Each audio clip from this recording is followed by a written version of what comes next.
Do you truly believe, my fine feathered friend, that the president has any true power outside of wartime or the occasional executive order? I don't.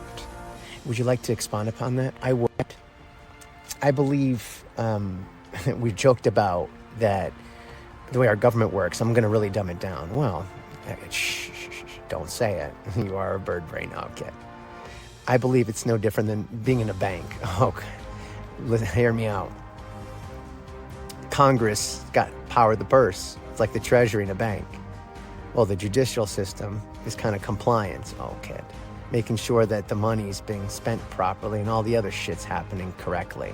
And the bank's, mission is being served without impeding on anyone else's tranquility. Or their missions, I guess. There's a better way to say it. I'll move on.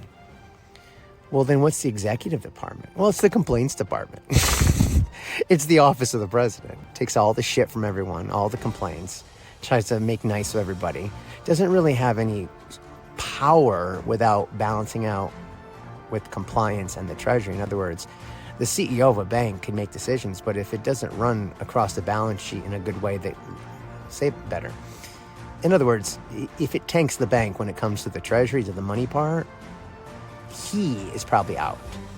If he then makes the bank start focusing on things that is against compliance and could shut the bank down, he is out as well. So in other words, it is a triumvirate, but really the power rests in the judicial and the Congress, if you look at it from the governmental point of view, from a bank's point of view. Not the OCC, because what were you going to say? I guess the COO and the CFO, I think, are the ones that balance out the CEO. A company can rifle through a bunch of CEOs, and probably does. But all the, modalities, that are put in place to protect the company, its shareholders, and eventually its employees, after the customers, somewhere down there. The CEO is probably the weakest of all the leaders in the company. Is she not? Probably.